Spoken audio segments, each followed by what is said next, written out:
Hello everyone, चलो हिंदी सीखे में आप सबका स्वागत करती हूँ। मैं Vishalakshi 10th class second language में आज हम पढ़ेंगे उपवाचक नॉन डिटेल का लेसन है अनोखा उपाय। ये अनोखा उपाय तेलुगु के प्रसिद्ध लेखक स्वर्गीय रावूरी भरद्वाज के द्वारा लिखी गई कहानी है। सन 2012 में ज्ञानपीठ पुरस्कार से पुरस्कृत किए गए रावूरी भरद्वाज तेलुगु के प्रसिद्ध हस्ताक्षर हैं। प्रस्तुत कहानी तेलुगु भाषा से रचित जो अनुवाद किया गया है बंगारू कुंदेलु से अनुदित है सोने का खरगोश। उसी का एक छोटा सा भाग है अनोखा उपाय। 10th क्लास సెకండ్ లాంగ్వేజ్ హిందీలోని ఉపవాచకంలో మనం ఇవాళ చదివేది అనోఖా ఉపాయ్ అనే లెసను.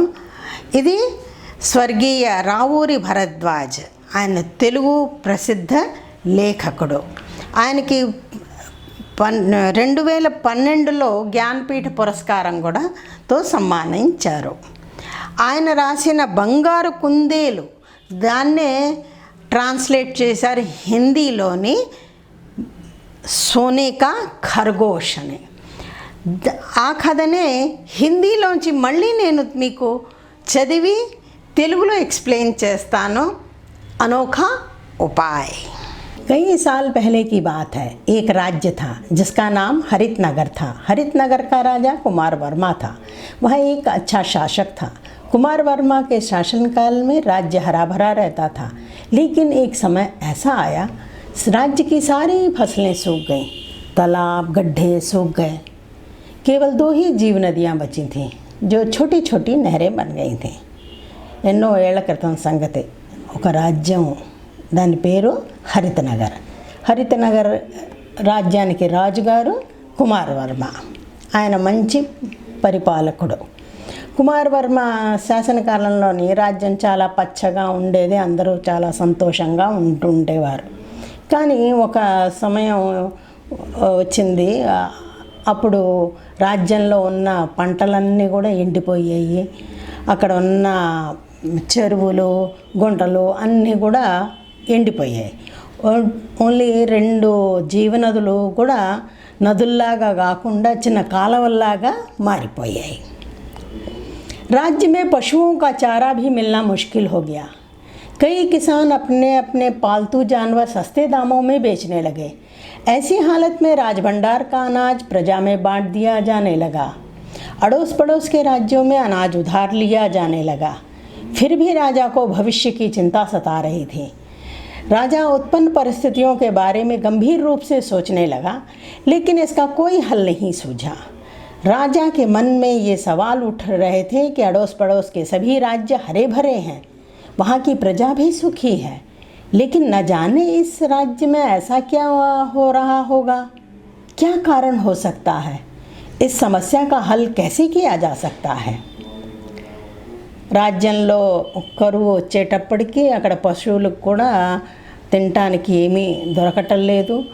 రైతులు కూడా తన ఉన్న ఆవుల్ని వాటిని వాళ్ళ పెట్ యానిమల్స్ని అన్నిటిని కూడా చవక ధరలో అమ్మేస్తున్నారు.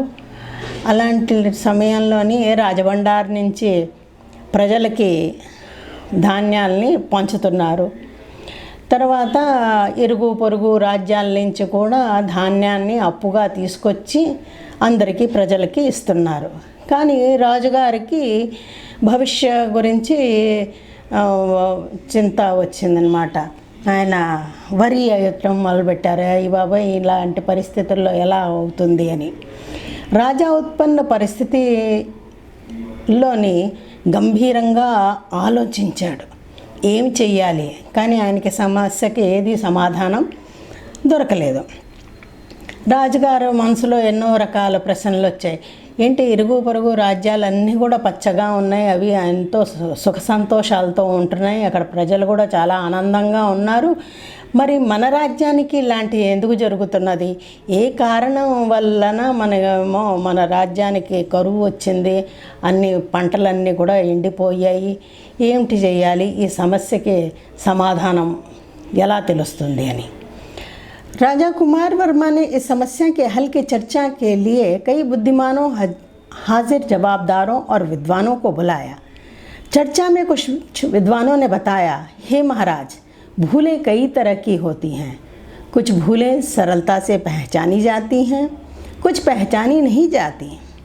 कुछ हाजिर जवाबदारों ने बताया, हे राजन, कुछ भूलों का आभास होता है और कुछ का आभास नहीं होता। कुछ विद्वानों ने बताया, हे प्रभु, कुछ भूलें सुधार के रूप में हो जाती हैं और कुछ सुधारों भी भूलों के रूप में बदल जाते हैं। ऐसे ही कोई जानी अनजान बात छिपी होगी जिससे आज राज्य में ये समस्या उत्पन्न हुई है। రాజా కుమార్ వర్మ గారు ఈ సమస్యకి సమాధానం గురించి చర్చించడానికి తన రాజ్యంలో ఉన్న బుద్ధిమానుల్ని, హాజరు జవాబుదారుల్ని, విద్వాన్ని పిలిచారు. ఆ చర్చ జరుగుతున్నప్పుడు బుద్ధిమానులు అన్నారన్నమాట, తెలివైన వాళ్ళు అన్నారు, హే మహారాజా, తప్పులు అనేవి ఎన్నో రకాలుగా ఉంటాయి. కొన్ని తప్పుల్ని మనం ఇట్టే గుర్తించేస్తాము, కొన్ని తప్పుల్ని మనం గుర్తించలేము అని చెప్పారు. హాజరు జవాబుదారులు వాళ్ళు అన్నారు, హే రాజన్, మనకి కొన్ని తప్పులు సులువుగా తెలుసుకుంటాం, కొన్నిటిని అది తప్పు అనేదే మనకి తెలుసుకోలేము. అప్పుడు విద్వాన్లు అన్నారు, హే ప్రభు, మనం కొన్ని తప్పులు చేసినా అది మనకి రిఫార్మ్స్ లాగా మారిపోతూ ఉంటాయి, కొన్ని మనం రిఫార్మ్స్ చేస్తాం, అవే పెద్ద తప్పులు అయిపోతూ ఉంటాయి. ఇలా మనకి తెలిసి తెలియకుండా ఎన్నో విషయాలు మన దాగుంటాయి. అందుకనే మన రాజ్యానికి ఈ స్థితి వచ్చింది అని వచ్చిన విద్వాంసులందరూ కూడా చెప్పారు. राजा कुमार वर्मा ने पूछा, अब आप ही बताएं कि मुझे क्या करना चाहिए। सभी ने विचार विमर्श कर राजा को यह सलाह दी, सभी तरह के खुशहाल किसी राज्य के राजा से भेंट करें, वहाँ के शासन नियमों का पता लगाएं, यहाँ के शासन नियमों में सुधार करें, इससे राज्य की समस्या का हल अवश्य हो सकता है। అప్పుడు కుమార్ వర్మ గారు అడిగారు, ఇప్పుడు మీరే చెప్పండి, మనం ఏం చేయగలమని. అప్పుడు చాలా వాళ్ళు అంతా డిస్కస్ చేసి రాజుగారికి సలహా ఇచ్చింది ఏంటంటే, మనం ఎక్కడైనా మన ఇరుగు పొరుగు రాజ్యంలో ఏదైతే రాజ్యం చాలా ఆనందంగా సంతోషంగా బాగున్నాయో ఆ రాజుగారితో, అలాంటి రాజ్యంలోని రాజుగారితో మనం కలుద్దాము, అక్కడ శాసన నియమాలు ఎలా ఉన్నాయో అనేది తెలుసుకుందాము, ఆ శాసన నియమాల ప్రకారం మనం కూడా మనలో రిఫార్మ్స్ తెచ్చుకుందాం, అప్పుడు మన రాజ్య సమస్య తప్పకుండా బాగుంటుంది అని. రాజా కుమార్ వర్మ को यह उपाय अच्छा लगा। उसने तुरंत अपने पड़ोसी राज्य के महाराज सत्य सिंह से भेंट करने का निर्णय लिया और सेवकों से संदेश भेजा, राजाधिराज महाराज सत्य सिंह जी को सादर प्रणाम। हमारे राज्य में अकाल से जनता त्रस्त है। इस समस्या के हल के लिए आपकी उचित सलाह व आपके शासन के नियमों की जानकारी के लिए हम आपके यहाँ पधारना चाहते हैं। आशा है कि आप हमारा निवेदन स्वीकार करें। రాజా కుమార్ వర్మ గారికి ఈ ఉపాయం చాలా నచ్చింది.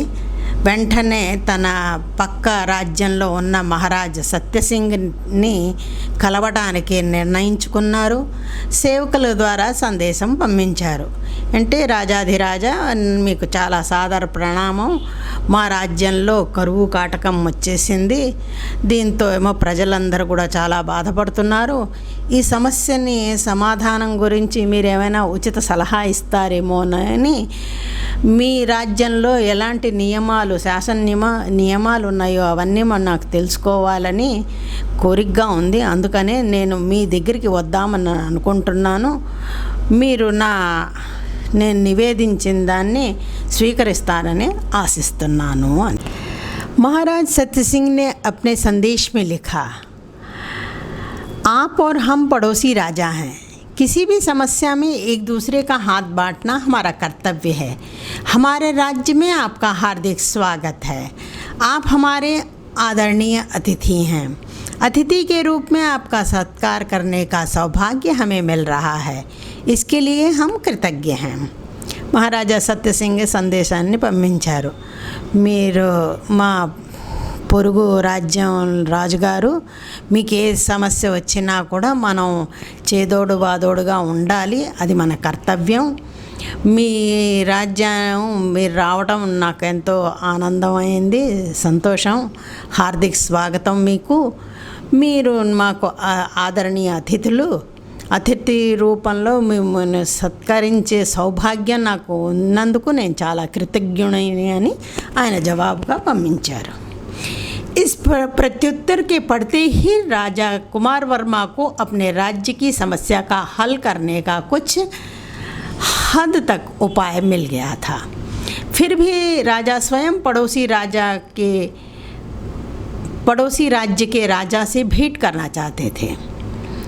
అది ఉత్తరం చదవంగానే కుమార్ వర్మ గారికి తన రాజ్యంలో ఉన్న సమస్య కొంచెం అనిపించిందనమాట. మంచి ఉపాయమే దొరికింది. ఆయన స్వయంగా వెళ్ళి తన పొరుగు రాజ్యంలో ఉన్న మహారాజా సత్యసింగ్ని కలుద్దామనే అనుకుంటారు. देखते ही देखते वह दिन आ गया। राजा कुमार वर्मा का पड़ोसी राज्य में भव्य स्वागत हुआ। राज्य देखकर राजा आश्चर्यचकित होने लगा। चारों तरफ जलाशय भरे हुए थे, नदियाँ लबालब थीं, नहरें बह रही थीं, ठंडी हवाएं सनसना रही थीं, खेत भरी हरियाली में लहलहा रहे थे, फूलों के चमन खुशबू से महक रहे थे, बाग बगीचे फल फूल से लदे थे। ये सारी चीज़ें देखकर రాజా కుమార్ వర్మకు బేహద్ ఖుషి హుయి. చూస్తుండగానే ఆ రోజు వచ్చింది. కుమార్ వర్మ గారు తన పొరుగు ఊరికి వెళ్ళారు. అక్కడ ఆయనకి భవ్య స్వాగతం పలికారు. రాజుగారు అక్కడ చూసి చాలా ఆశ్చర్యచకితులయ్యారన్నమాట. నాలుగు వైపుల మంచి చక్కగా చెరువులు ఉన్నాయి, నది నిండా నీరున్నది, కాలువలేమో చక్కగా పారుతున్నాయి, చక్కటి చల్లటి గాలి ఉన్నది, పచ్చని పొలాలున్నాయి. గార్డెన్లోని ఉపవనంలోని మంచి మంచి పువ్వుల్లోంచి మంచి సువాసన విరజల్లుతున్నాయి. ప్రతి చెట్టుకి పువ్వులు పళ్ళతో అన్నీ నిండి ఉన్నాయి. ఇవన్నీ చూసి ఆయనకి చాలా సంతోషం అనిపించింది. महाराज कुमार वर्मा की भेंट महाराज सत्य सिंह से हुई। मित्र, आपका राज्य किसी स्वर्ग से कम नहीं। मुझे लगता है जिन शासन नियमों को मैं नहीं जानता उनका आप पूरा पालन कर रहे हैं, इसीलिए आपकी प्रजा सुखी है। मैं भी अपनी प्रजा को सुखी देखना चाहता हूँ। कृपया मुझे अपने सुशासन का हितोपदेश दीजिए। మహారాజ్ కుమార్ వర్మ సత్యసింగ్ని కలిశారు. ఆయన అన్నారు, మిత్రమా, నీ రాజ్యం ఒక స్వర్గంలాగా కనిపిస్తున్నది. నాకు శాసన నియమాలు తెలియవేమో. మీరు చక్కగా పరిపాలిస్తున్నారు మీ రాజ్యాన్ని, అందుకే మీ ప్రజలు చాలా సంతోషంగా ఉన్నది. నేను కూడా నా ప్రజలు చాలా సంతోషంగా ఉండాలని చూస్తున్నాను. అందుకు మీరు ఎలాంటి ప్రశాసన చేస్తున్నారో, మీ సుశాసన అనే దాన్ని గురించి నాకు హితోపదేశం ఇవ్వండి అని అడుగుతారు. महाराज सत्य सिंह ने पहले हितोपदेश देने के लिए मना कर दिया. ఆయన సత్యసింగ్ హితోపదేశం ఇవ్వడానికి ఒప్పుకోలేదు. किंतु राजा कुमार वर्मा के अनुरोध पर उन्होंने कहा, नहीं महाराज, मुझे मजबूर मत कीजिए। मैं दोषी हूँ। जो दोषी होता है उसे हितोपदेश करने का कोई अधिकार नहीं होता। मैं आपको एक घटना सुनाता हूँ। मैं एक बार अपने अंगरक्षक के साथ इसी तरह उपवन में चर्चा कर रहा था। तभी मुझे राजमाता के पास ज़रूरी बात करने के लिए जाना पड़ा। मैंने अंगरक्षकों को अपने लौटने तक वहीं खड़े रहने का आदेश दिया। राजमाता से बात करते करते रात हो गई। वहीं पर मैंने भोजन किया और सो गया। अगले दिन सुबह उठकर देखा तो खूब बारिश हो रही थी। सेवकों ने बताया देर रात से बारिश हो रही है। जब मैंने उपवन लौट कर देखा तो अंगरक्षक उसी स्थान पर भीगते हुए खड़े थे। मैं बातचीत में इतना निमग्न हो गया था कि अंगरक्षकों को जाने के लिए भी नहीं कह सका। यह मेरी भूल थी। अतः ऐसी भूल करने वाला राजा को हितोपदेश देने का कोई अधिकार नहीं है। मुझे क्षमा कीजिए। మహారాజ్ సత్యసింగ్ ముందర హితోపదేశం ఇవ్వటానికి ఒప్పుకోలేదు. కానీ రాజుగారు కుమారవర్మ ఆయన్ని చాలా రిక్వెస్ట్ చేస్తే ఆయన అన్నారు, నహి మహారాజ్, నన్ను బలవంతం చేయకండి, నేను దోషిని. ఎవరైతే దోషియో వాళ్ళు హితోపదేశం చేయటానికి వాళ్ళకి అధికారం ఉండదు. నేను ఒక చిన్న మీకు సంఘటన చెప్తాను. ఒకరోజు నేను మా అంగరక్షకులతో పాటు ఈ గార్డెన్లోని చర్చిస్తున్నాను. అంతలో నాకు రాజమాత దగ్గర నుంచి దగ్గరకు వెళ్ళవలసి వచ్చింది ఏదో మాట చెప్పడానికి. నేను అంగరక్షకుల్ని నేను వచ్చేదాకా మీరు ఇక్కడే నుంచొని ఉండండి అని ఆదేశం ఇచ్చేసేసి నేను రాజమాత గారి దగ్గరికి వెళ్ళిపోయాను. రాత్రి అక్కడ కబుర్లు చెప్తూ చాలా ఆలస్యం అయిపోయింది. అక్కడే నేను భోజనం చేసేసి అక్కడే పడుకుండిపోయాను. మర్నాడు పొద్దున్న లేచి చూస్తే చాలా పెద్ద వర్షం పడి ఉంది. సేవకులు చెప్పారు రాత్రంతా కూడా వర్షం పడుతూనే ఉన్నది. నేను మళ్ళీ ఆ గార్డెన్ దగ్గరికి వెళ్ళి చూసేటప్పటికి అంగరక్షకులందరూ కూడా అలాగే వర్షంలో తడుచుకుంటూ అక్కడే నుంచొని ఉన్నారు. నేను మాటల్లో పడి నిమగ్నం అయిపోయి మర్చిపోయాను. అంగరక్షకుల్ని వెళ్ళిపోమని చెప్పడం ఆదేశం చేయటం మర్చిపోయాను. అది నా తప్పు. అలాంటి తప్పు చేసిన రాజుకి ఎప్పుడు కూడా హితోపదేశం ఇచ్చే అధికారం లేదు. అందుకు నన్ను క్షమించండి అని అంటారు. राजा कुमार वर्मा ने महाराज सत्य सिंह की इस घटना को पूरे ध्यान से सुना। उन्हें लगा कि राजमाता ही उन्हें हितोपदेश दे सकती हैं। उन्होंने राजमाता के दर्शन किए और अपनी इच्छा बताई। కుమార్ వర్మ గారికి అనిపించింది ఈ రాజమాత గారి దగ్గరికి వెళ్ళి ఆవిడ దగ్గర నుంచి హితోపదేశం తీసుకుంటే ఎలా ఉంటుంది అని.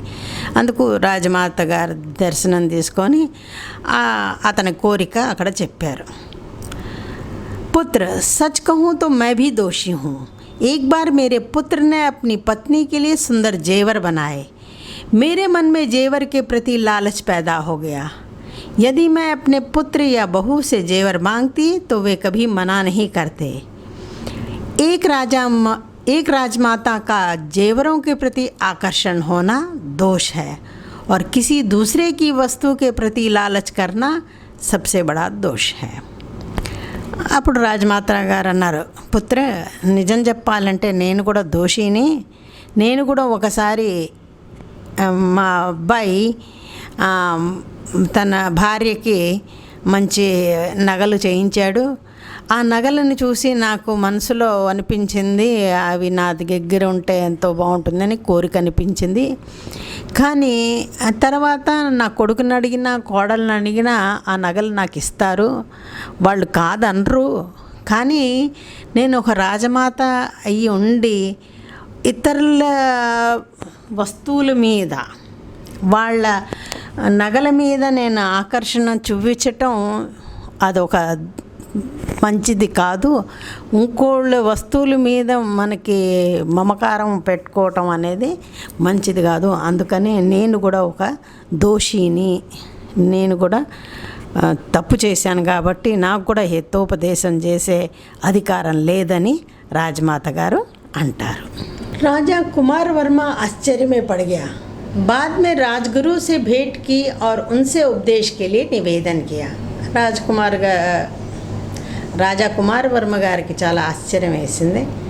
ఆయన రాజగురుతో కలిసి ఆయన దగ్గర నుంచి ఉపదేశం తీసుకోవాలని అనుకుంటారు, ఆయన నివేదిస్తారు. तब राजगुरु ने कहा, महाराज मुझे क्षमा कीजिए, मैं इसके योग्य नहीं. एक बार सुदूर देश से एक पंडित आया था, राज दर्शन करना चाहा. उसके पांडित्य की जांच करने का समय ना होने के कारण मैंने राजा को यह कह दिया कि वह बड़ा पंडित है. राजा मुझ पर असीम विश्वास रखते हैं.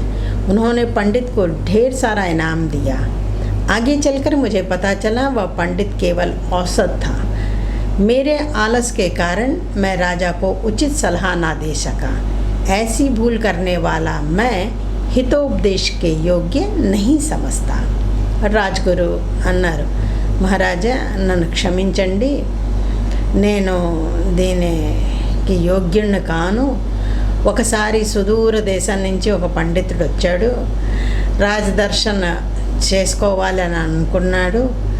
నేను అతని పాండిత్యాన్ని నేను పరీక్షించలేదు.